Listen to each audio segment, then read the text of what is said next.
지성이와 감천이. 옛날 어느 곳에 형제가 살고 있었어요. 그런데 둘 다 몸이 불편하였답니다. 하나는 앞을 못 보는 봉사이고 다른 하나는 길을 걸을 수가 없는 안진뱅이였어요. 그렇게 두 아들을 둔 부모님은 정말 마음이 아팠죠. 아이고, 우리가 죽으면 저 아이들을 누가 돌보아 줄 것인가? 부모님은 걱정이 태산 같았지요. 부모부터가 병이 날 지경이었어요. 그러다가 병이 정말로 났고, 그러다 돌아가시게 되었답니다. 아이고, 내 자식들아, 이 애미 애비가 없으면 불쌍해서 어쩔꼬. 성한 아이도 고아가 되면 살기가 힘이 드는 판인데 너희들은 오죽 고생을 하겠느냐. 이런 자식을 두고 우리 내외가 먼저 세상을 떠나야 하다니 정말 하늘님도 무심하구나. 이제 우리는 틀렸으니 너희 형제는 우애 있게 서로 의지하며 잘 살거라. 그래야 지하에서 우리가 눈을 편히 감을 수가 있겠구나. 어머니, 아버지, 걱정 마십시오.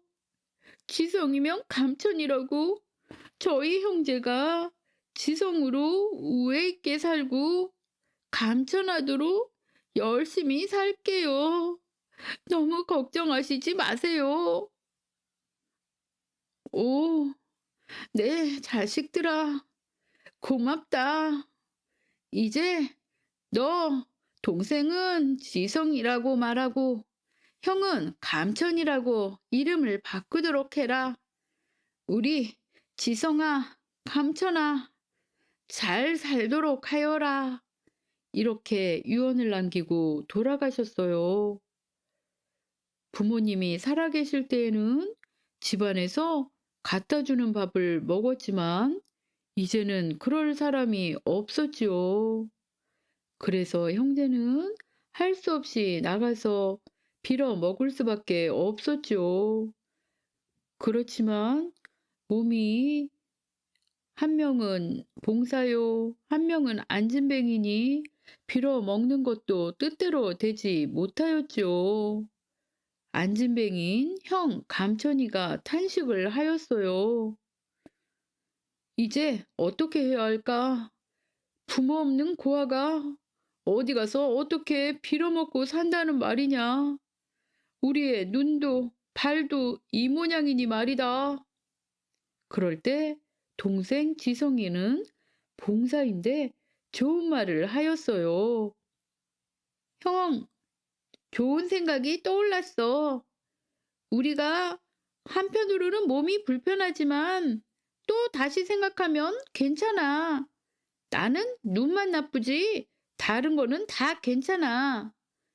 그리고 형도 다리만 불편하지만 다른 거는 다 괜찮잖아. 우리는 단지 몸의 한 부분만 불편한 거야. 그러니까 우리 형제를 합치면 아주 완전하게 움직일 수가 있을 것 같아. 오, 지성아, 내 말이 맞구나. 내가 나를 업어라. 그러면 내가 눈으로 너를 이리 가라, 저리 가라 하고 인도를 해줄게. 형, 바로 그거야. 우리가 불편해도 우리 둘을 합치면 우리는 잘 살 수 있어. 아, 네 말이 정말 맞구나. 자, 이제 나가서 살 궁리를 하자구나.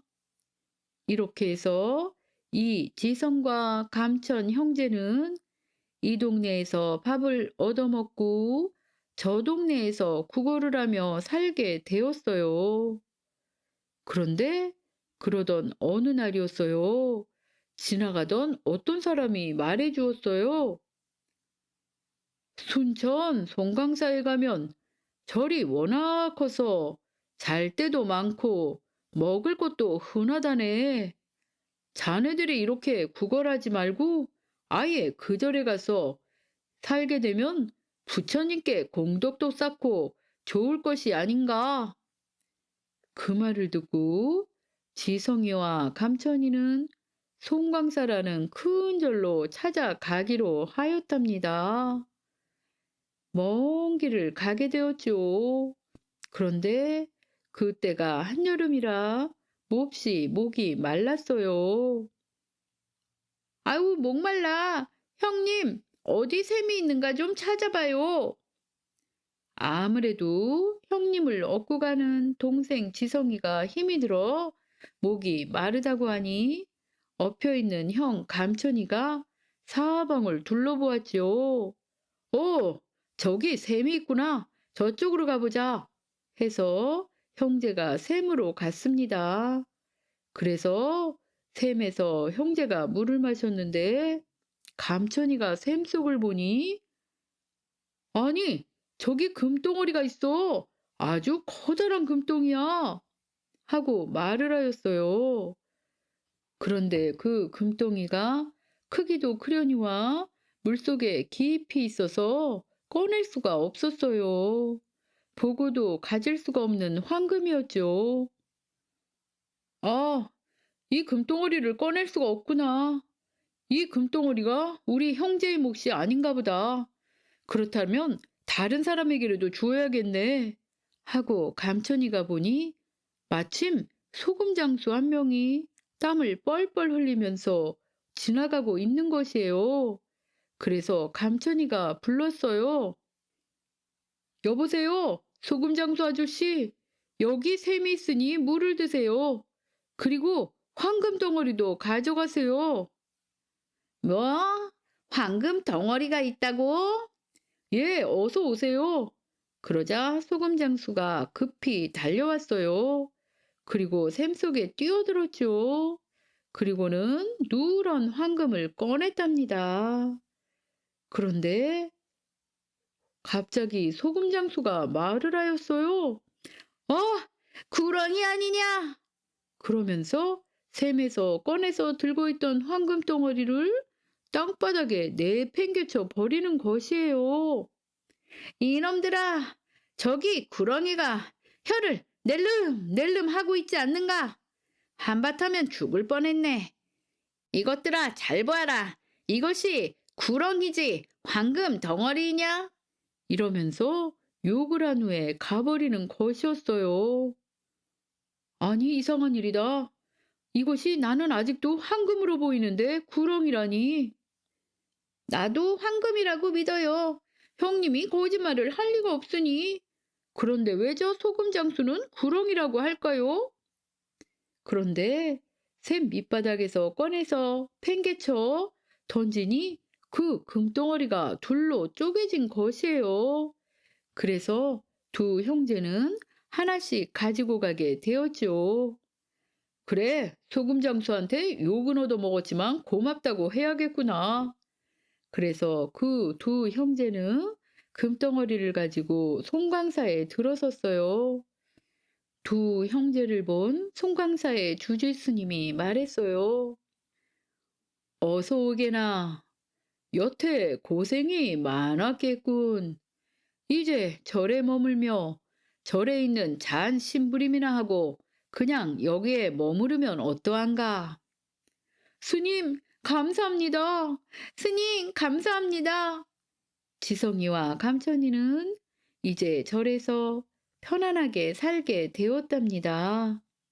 그런데 밥을 먹을 때마다 저 담장 밑에서 쥐가 한 마리 나타나서 쳐다보는 것이에요.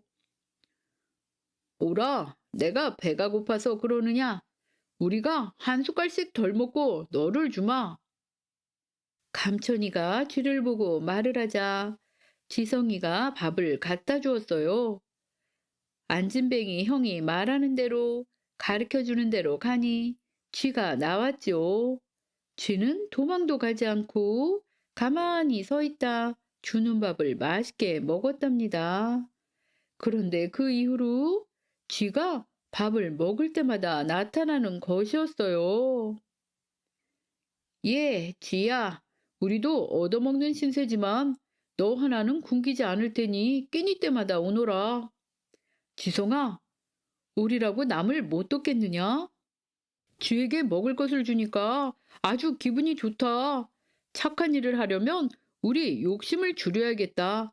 우리 밥을 조금 적게 먹고 쥐를 살려주니 마음이 기쁘구나. 그렇게 쥐는 지성과 감천이에게 친구가 되었어요. 그리고 무럭무럭 컸답니다. 하루는 감천이가 감탄을 하였어요. 아유, 저 쥐 좀 보아라. 형, 왜요? 쥐가 아주 컸어. 이제 강아지만 하단다. 나는 쥐가 얼마나 큰지 볼 수가 없네. 한번 만져보면 알 수 있겠지만. 그렇다면 내가 쥐를 잡아서 너한테 한번 주워볼게. 하면서 먹을 것을 주니 쥐가 기뻐하면서 다가와 밥을 먹었어요. 이때 감천이가 잡으려고 손으로 쥐를 잡았더니 찍 하면서 쥐가 놀라 도망을 친다는 것이 감천이의 허벅지를 들이받고 머리를 받친 쥐가 이번에는 감천이의 다리를 사정없이 물어버렸어요. 아이쿠, 내 다리야. 형, 갑자기 왜 그래? 아니, 이지가 배은망덕하게도 나를 물었어. 아니, 저지가 나를 또 물려고 하네. 이거 야단났어. 형, 쥐한테 물려 죽기 전에 어서 도망가. 그래, 도망가야겠구나. 어디로 갈까? 그런데 뛰다 보니 감천이는 안진뱅이인 자기가 뛰고 있다는 것을 알았어요. 아니, 내가 이렇게 뛰고 있다니? 이게 어떻게 된 일이지? 형, 형 지금 달려가는 중이야? 그 쥐가 형을 따라가고 있어요? 나쁜 놈이네? 쥐가 나를 물었어. 그럼 어서 그 쥐를 잡아보려. 우리 도망만 갈 것이 아니라 그 쥐를 잡아보자. 잘 보고 잡아. 그래, 쥐를 잡자. 저기 쥐가 있네. 아니, 내가 쥐가 보여, 형. 지성이와 감천이는 얼싸안고 울었어요. 지성이는 앞을 볼 수 있게 되고 감천이는 일어나 걸을 수가 있게 되었답니다. 작은 하나의 생명도 소중히 여기는 지성이와 감천이의 마음을 하늘이 알게 된 것이었죠. 이렇게 되자 송광사의 스님들이 모두 기뻐하고 절에 시주하러 온 사람들도 모두 기뻐하였죠. 송광사가 떠들썩하였어요. 보는 사람마다 좋아했죠. 지성이면 감천이구나. 여기저기서 웃음꽃이 피고 산지 사방에서 구경꾼이 모여들었답니다. 그런데 며칠 후에 주지스님이 한양에서 온 사신을 만나고 나서 큰 걱정을 하는 것이었어요. 무슨 근심이 있으십니까? 아, 중국에서 큰 황금 덩어리 둘을 바치라고 하는 바람에 임금님이 전국에서 황금을 구하신다는데 우리 절에 그런 황금이 있어야지. 그래서 걱정이구먼. 황금? 황금 두 덩어리요? 지성이와 감천이는 깜짝 놀랐어요. 샘에서 얻어서 여기까지 가져와 싸둔 황금이 있었으니까요. 저기 김정승과 이정승이 사신으로 와서 고민을 하고 있다네. 황금을 주는 사람이 있다면 사이를 삼고 싶다고 하는데 황금이 있어야 말이지. 스님, 황금이 있답니다. 두 덩이의 황금덩이가 여기 있어요. 하면서 지성이와 감천이가 자기들 방에 뛰어들어 각자 황금을 한 덩어리씩 가지고 왔지요. 사실 중국에서는 우리나라를 쳐들어오려고 핑계를 만들기 위해 일부러 큰 금덩이를 내놓으라고 한 것이었어요. 그것을 안 모든 사람들은 나라를 구했다고 지성이와 감천이에게 고마워했죠. 김정승과 이정승도 기뻐하며 말했어요. 이렇게 나라를 위해 큰 재물을 바친 자네들을 내 사위로 삼겠네. 얼마 후 지성이와 감천이는 김정승과 이정승의 사위가 되는 혼례식을 했답니다. 그래서 정승의 사위가 된 지성이와 감천이는 이후로도 착하고 바르게 오랫동안 잘 살았답니다. 연우랑과 새우녀. 옛날 옛날 신라시대 때 일이에요. 신라시대에 동해안 바닷가 마을에 연호라는 신랑과 태호라는 각시가 너무나 다정하게 살았답니다. 얼마나 사이가 좋았던지 마을 사람들도 다 부러워했죠. 연호, 이복에 어디를 가는가? 네, 새우와 같이 미역을 따러 가기로 해서 집으로 가는 중입니다. 오, 그래, 어서 가보게나. 역시 연우와 새우는 금실이 좋아 잠시도 떨어져 있지를 못하는가 봐요. 저렇게 어울리고 서로 위해주는 부부도 없을 거예요.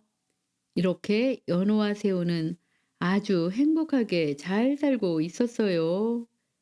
바닷가 마을이라 연우는 물고기도 잡고 미역도 따오고 조개도 캐왔죠.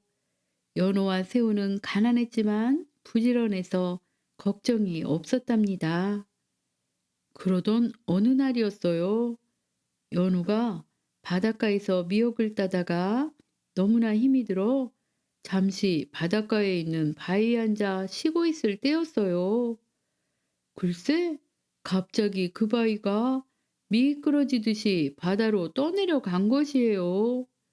잠깐 졸던 연우는 어느새 바다 한가운데 바위 위에 혼자 있게 되었답니다. 아니, 이게 어떻게 된 일이지? 어떻게 바위가 이렇게 무리를 떠서 계속 가는 것인가? 그리고 어디로 가는 것일까? 아니, 새우는 얼마나 걱정을 하고 있을까? 어떻게 해야 집으로 돌아갈 수 있단 말인가? 별 생각이 다 떠올랐지만 넓고 넓은 바다 한가운데서 연호는 아무것도 할 수 없었답니다. 그렇게 며칠 동안 떠내려간 바위가 드디어 육지에 닿았어요. 연호는 이렇게 살아있다는 것이 믿기지도 않았지요. 그런데 그때 그 육지에 사람들이 바위를 타고 온 연호를 보고 외쳤어요. 저 사람을 보시오. 바위를 타고 바다에서 나타났소. 아니, 저 사람 뒤에 빛을 보세요. 해가 저 사람만을 비추고 있어요. 저분은 하늘이 보내주신 임금님이신 것 같아요. 하늘에서 임금님을 보내주셨다. 만세, 만세. 바닷가에 있던 사람들은 갑자기 바위를 타고 나타난 연호가 신비로운 데다 연호의 뒤로 광채가 가득하니 하늘이 자신들에게 임금님을 보내주었다고 믿게 되었어요. 귀인이시여, 제발 저희의 임금님이 되어주세요. 연호가 말했어요. 여기가 어딘지 말해주시오. 여기는 일본이랍니다. 연호는 생각했어요. 아니, 내가 바위를 타고 일본에 닿게 되다니 이것이 정말 하늘의 뜻이란 말인가? 연호는 새우가 걱정이 되었지만 일본에서 어떻게 신라로 바로 돌아갈 수 있을지 몰라 그들의 임금님이 되기로 했답니다. 알겠소. 내가 당신들의 왕이 되겠소. 일본 사람들은 하늘의 귀인이 임금님이 되었다고 너무나 기뻐하였어요. 그런데 그동안에 새우는 연호가 없어진 지 며칠이 지나자 정신을 차릴 수가 없이 슬퍼했어요. 매일매일 연호가 마지막으로 없어진 바닷가에 나가 연호를 찾아 헤맸답니다. 그러던 어느 날 바닷가에 있는 바위에 앉아 하염없이 바다만 바라보고 있었어요. 그런데 이 바위가 갑자기 미끄러지더니 바다로 둥둥 떠내려 가는 것이었어요.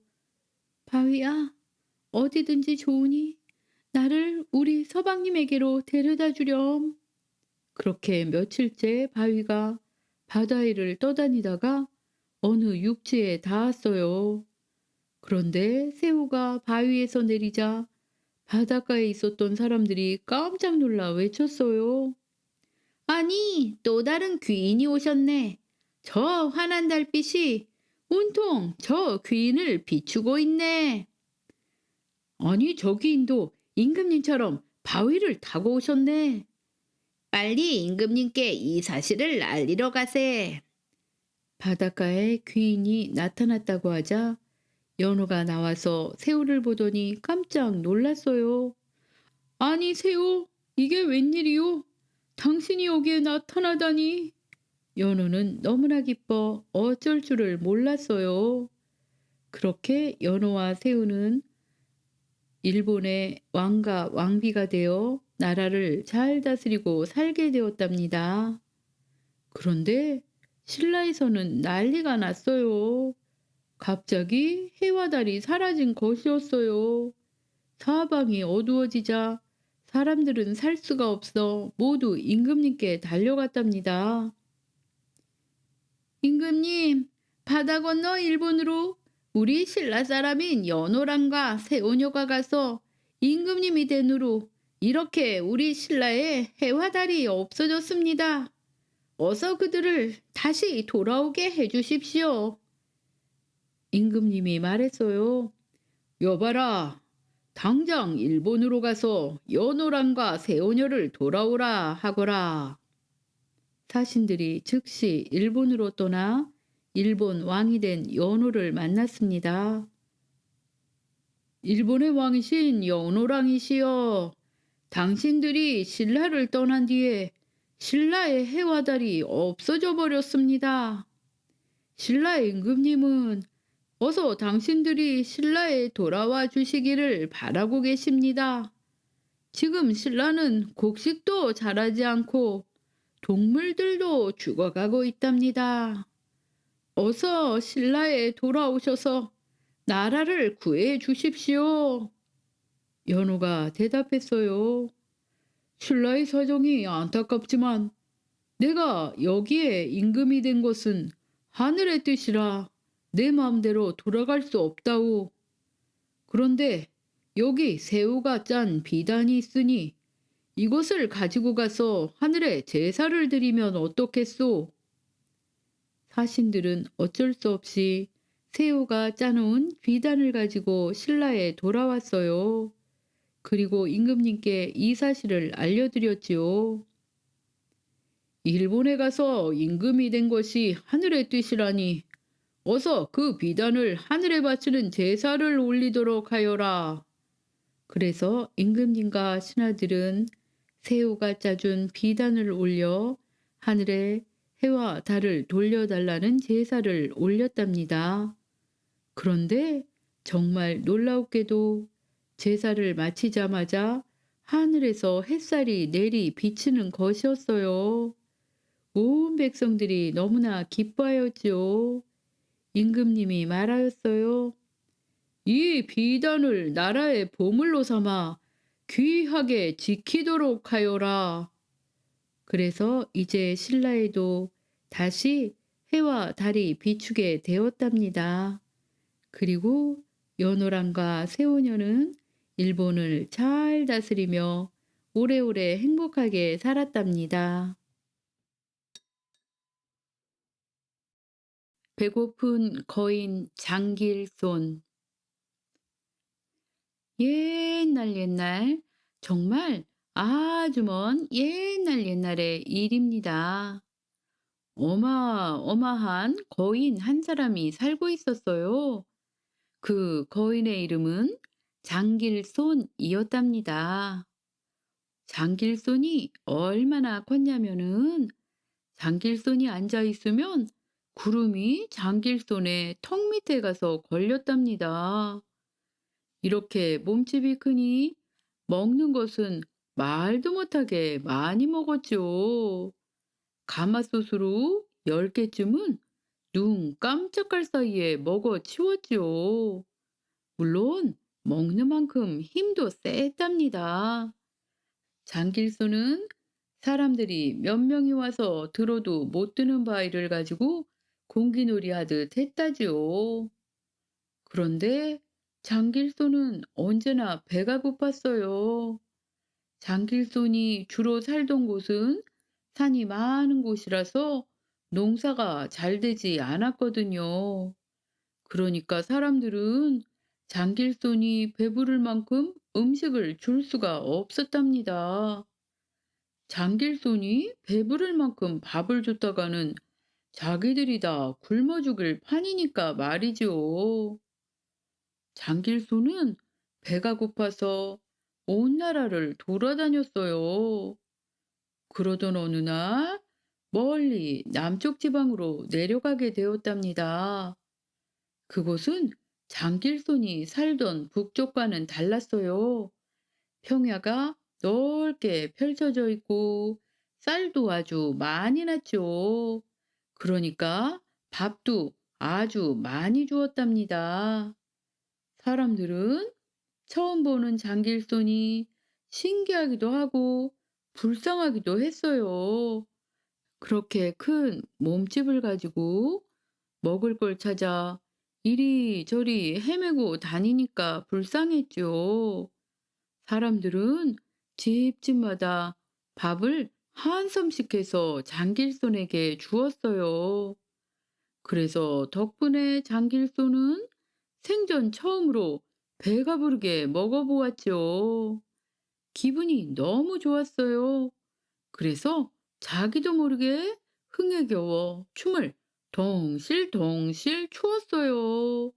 어깨를 들썩이며 팔을 휘저으면서 춤을 추었죠. 그런데 바로 그 춤이 문제가 되었어요.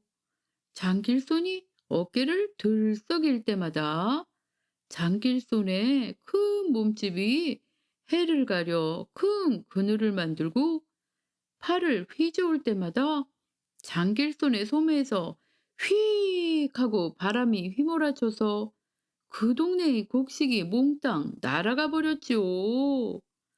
사람들은 화가 났어요. 이런 나쁜 놈을 보았나? 기껏 잘 대해줬더니 농사나 망치는 나쁜 놈이네. 아니, 우리가 모아놨던 쌀이 다 날라갔네. 이런 바보 같은 녀석이 어디 있나? 하면서 장길손을 내쫓았지요. 장길손은 어쩔 줄을 몰랐어요. 그저 죄송합니다. 죄송합니다. 하며 눈물을 뚝뚝 흘리고 그 마을을 떠날 수밖에 없었죠. 장길손은 울면서 다시 북쪽으로 계속 올라갔어요. 자기에게 잘 대해준 사람들에게 폐를 끼쳤다는 사실이 너무 슬퍼서 계속 울음이 나왔어요. 하지만 북쪽으로 가면 갈수록 장길손은 점점 지쳐버렸어요. 북쪽으로 갈수록 논밭은 적어졌고 거기다가 장길손이 농사를 망쳤다는 소문이 나서 사람들은 장길손을 보면 피하기 바빴거든요. 장길손은 배고프고 지친 몸을 이끌고 마냥 걸었어요. 쉴 때보다는 걸어야 덜 배가 고팠거든요. 이렇게 계속 걷다 보니 드디어 우리나라의 북쪽 끝까지 오게 됐어요. 여기까지 온 장길소는 그만 그 자리에 푹 쓰러지고 말았답니다. 뱃속에 뭐라도 들어가지 않으면 도저히 더 이상 살 수 없을 것 같았지요. 하지만 주변에는 아무리 살펴봐도 먹을 거라곤 하나도 눈에 띄지 않았답니다. 할 수 없이 장길소는 아무거나 손에 잡히는 대로 입에다가 집어넣기 시작했어요. 나무, 흙, 돌, 할 것 없이 모두 다 말이죠. 정신없이 입에 넣으니 일단 배가 불렀어요. 하지만 못 먹을 걸 먹었는데 정말 배가 부른 게 아니었지요. 일어나서 몇 발자국 걷기도 전에 배를 움켜쥐고 떼굴떼굴 구르기 시작했어요. 그리고서 먹은 걸 토해내기 시작했죠.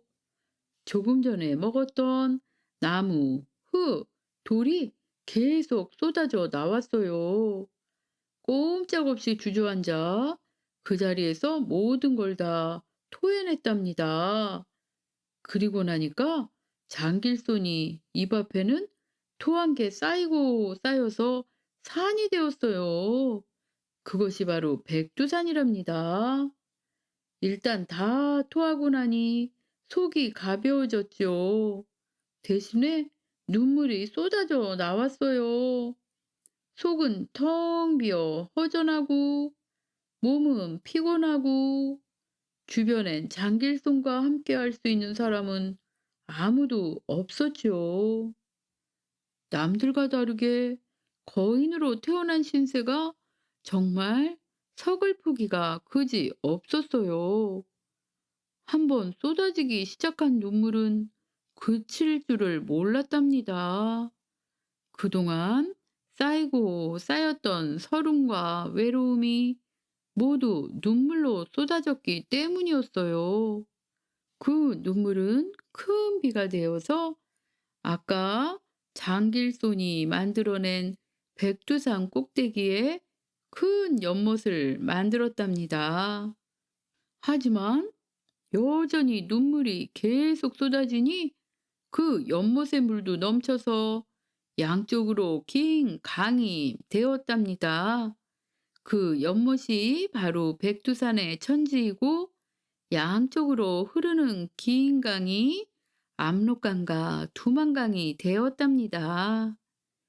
이렇게 한참을 울고 나니 기분이 좋아졌어요. 그래서 휴 하고 큰 숨을 내쉬었죠. 그 바람에 근처의 작은 산들은 모조리 날아가 넓은 들이 생겼답니다. 그것이 바로 만주 벌판이고요. 그리고 장길소는 지쳐서 잠이 들었어요. 아주 편하게 그 자리에 엎드려서 말이죠. 하지만 장길소는 다시 잠에서 깨지 못했어요. 그 대신에 오랜 시간이 지나며 장길소는 흙으로 변해갔답니다. 그 커다란 몸 그대로 말이죠. 그래서 장길손의 팔과 다리는 산맥이 되고 넓은 등은 개마 고원이 되었답니다.